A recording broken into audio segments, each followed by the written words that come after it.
Hello children, we are doing class 9 science important questions based on physics chapter 2 it is. So a motor car of mass 1200 kg is moving along a straight line with a uniform velocity of 90 km per hour. Its velocity is slowed down to 18 km per hour in 4 seconds by an unbalanced external force. Calculate the acceleration and the change in momentum of the car. Also calculate the magnitude of the force required. So in the answer part we will write a motor car of mass of the car.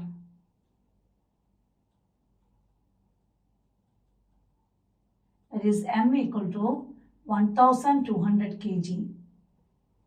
Is moving along a straight line with a uniform velocity of. So with the velocity is called initial velocity. Initial velocity of the car is denoted by u. And initial velocity was given 90 km per hour. But kilometer per hour is not the standard unit of velocity. So 1 km per hour is 1 by 1000 divided by 1000 meter by 3600 second. So when you will divide that one, you will get 5 by 18 meter per second. So directly if you will by heart 1 km per hour, you can by heart as 5 by 18 meter per second. Equal to 5 by 18 meter per second. 1 km per hour is 5 by 18 meter per second. So it will be equal to, that is u equal to 90 into 5 by 18 meter per second. 18 and 90 we can cancel with 5 stable. So 18 into 5 will be 90. So it will be equal to 5 into 5 equal to 25 meter per second. So I'll just cancel. 18 ones are 18, 18 fives are 90. 18 into 5 is 90. Now, in final velocity, its velocity is slowed down to 18 km per hour. So final velocity V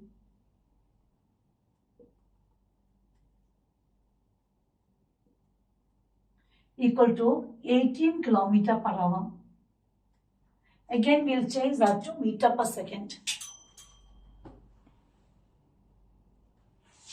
So final velocity is 18 km per hour. We will change it into meter per second.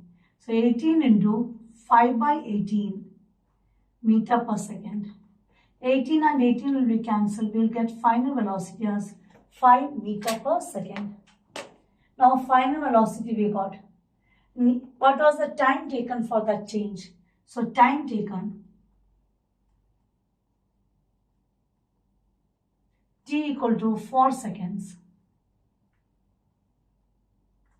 4 seconds. Calculate the acceleration. Now we want to calculate the acceleration.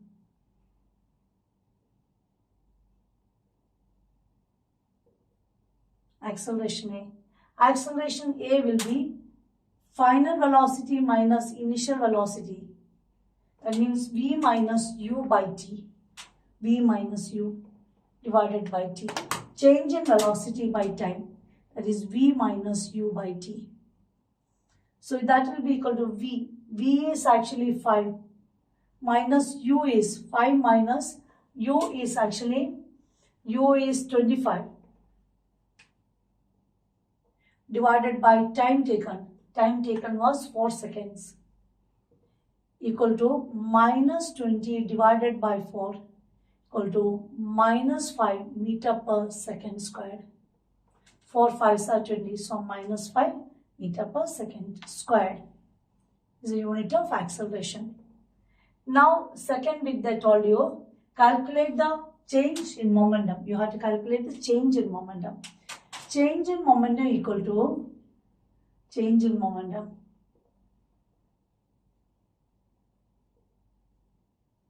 equal to final momentum minus initial momentum. Change in momentum equal to final momentum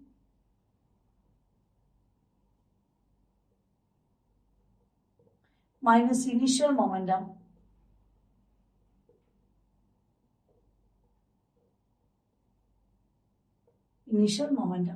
divided by t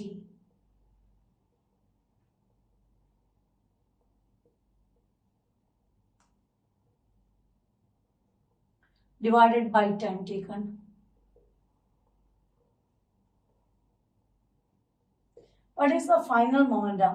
Final momentum is mv minus initial momentum mu divided by time taken is t, because standard formula for momentum is P equal to mv. Momentum. Standard formula is P equal to m into v. In general, it can be final or initial. Now we can take either m common outside. So it will be equal to m into v minus u by t. So that will be m into, m is actually 1200. 1 minute. Change in momentum is actually final momentum minus initial momentum. Divide by time is for force, sorry. So change in momentum equal to final momentum minus initial momentum equal to mv minus mu only. You can take m common outside and you can write v minus u. M is 1200 into v. V is 5 minus u is 25.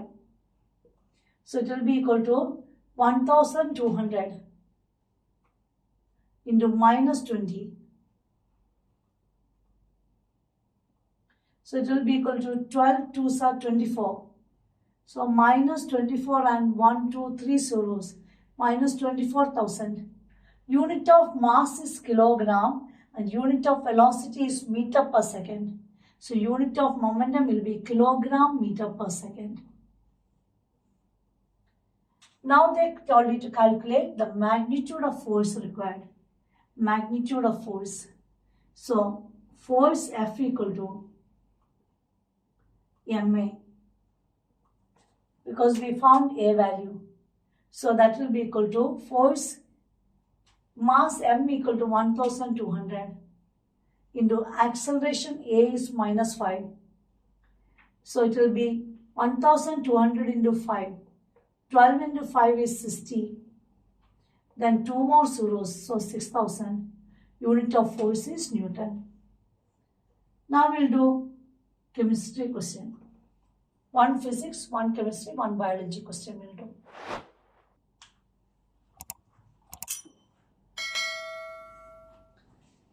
Now question number 2. Name the following. 3-mark question is tissue that forms the lining of our mouth. Means inner lining of our mouth actually. So its answer is simple squamous epithelium. Simple squamous epithelium is the tissue that forms the inner lining of our mouth. Simple squamous epithelium.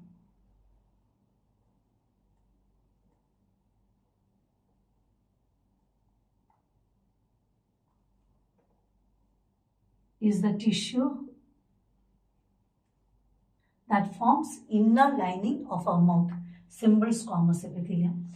Now second one, tissue that connects muscle to bone in humans. Tissue that connects muscle to bone in human is the tendons actually. Tissue that connects muscle to bone in humans. That is tendons connect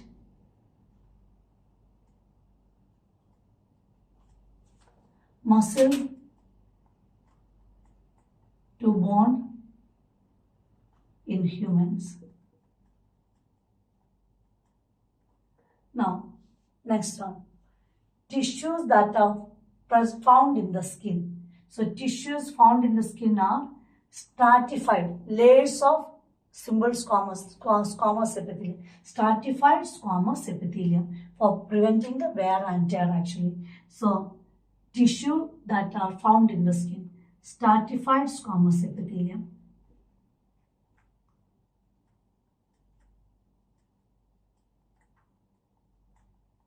Squamous epithelium is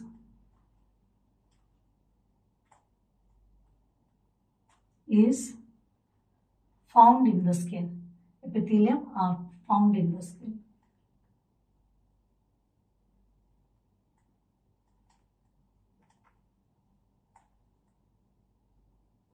Next one, tissue that stores fat in our body. Fat storing tissue is adipose tissue in the form of small globules actually. So that will be tissue that stores. Adipose tissue stores. Adipose tissue.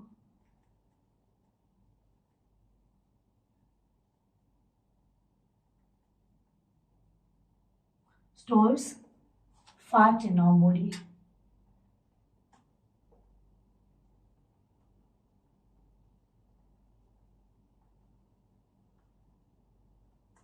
Now next one, E, connective tissue with a fluid matrix. So which one is the connective tissue? Blood is flowing from one end of the body to the other. So connective tissue with a fluid matrix is blood.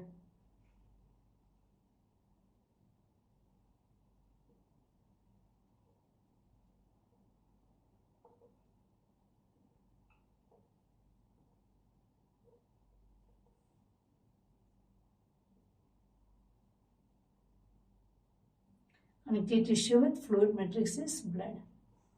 Now next one, tissue present in our brain. Tissue present in our brain is nervous tissue.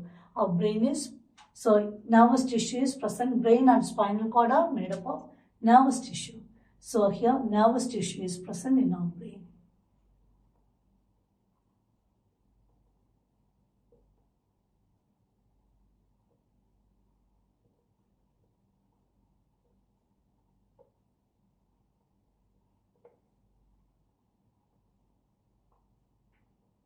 Now we'll do one chemistry question.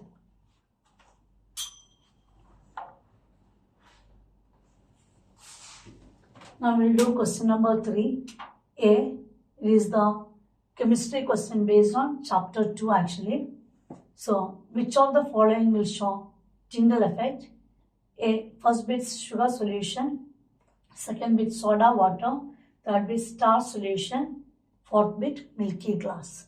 Mostly Tyndall effect will be shown by colloids and suspension. So sugar solution is a true solution. Soda water is also true solution. It is transparent and particle size are small in particle size are very small, less than 1 nanometer for true solution. But starch solution and milky glass are colloids. Colloids means at that time the particle size is large enough to scatter the light. So Tyndall effect means the scattering of light by colloids or suspension is called Tyndall effect. So here out of these 4, starch solution and milky glass are colloids. So they will show Tyndall effect. So answer for that one is starch solution, A part's answer. Starch solution and milky glass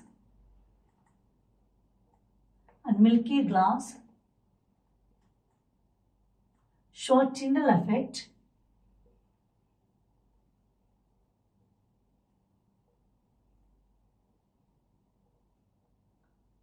because they are colloids.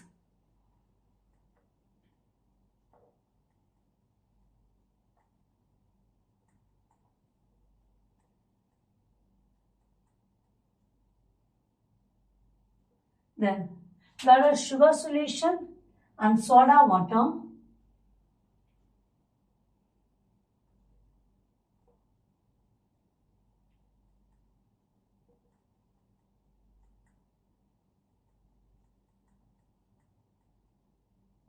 will not show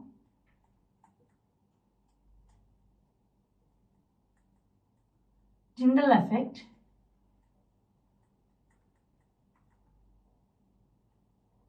because they are true solutions.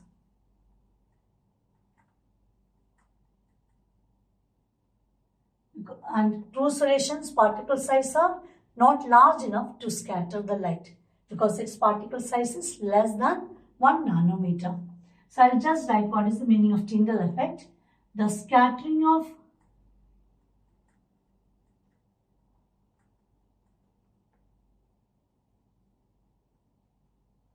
a beam of light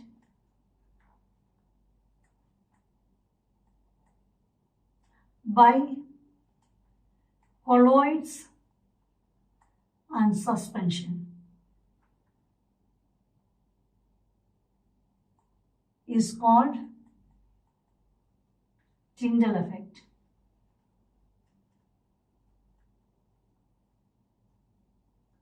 Now, B part of the question. B part is 65 gram of glucose.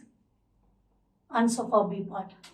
65 gram of glucose is dissolved in 435 gram of water. Calculate the concentration in terms of mass by mass percentage. So, glucose is the solute because glucose was dissolved in water. So, glucose is the solute and water is the solvent. And one more data is the ever-changing solute will be lesser in quantity when compared to the solvent. So, we'll write mass of solute or mass of glucose.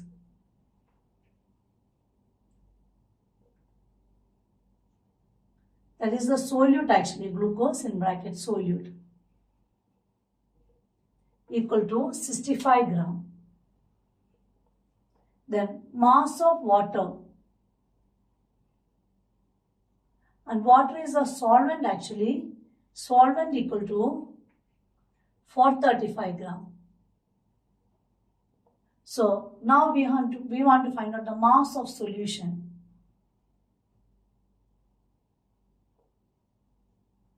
Solution is a combination of solute and solvent, equal to mass of solute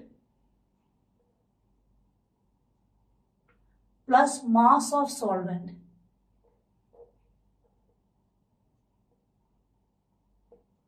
Mass of solute is 65 plus mass of solvent is 435. When we will add them, we will get 500 gram. Now we want to find out concentration. Calculate the concentration in terms of mass by mass percentage. So we will write mass by mass percentage.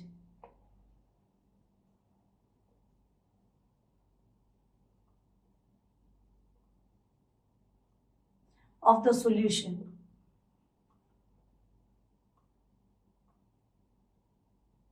Equal to mass of solute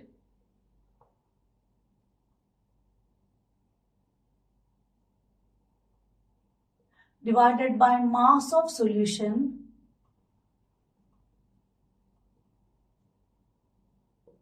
into 100. Mass of solute divided by mass of solution into 100 percentage. Mass of solute is 65 divided by mass of solution is 500 into 100 percentage. We'll cancel 0 and 0 and 5 into 13 is 65, so equal to 13 percentage. Thank you, children.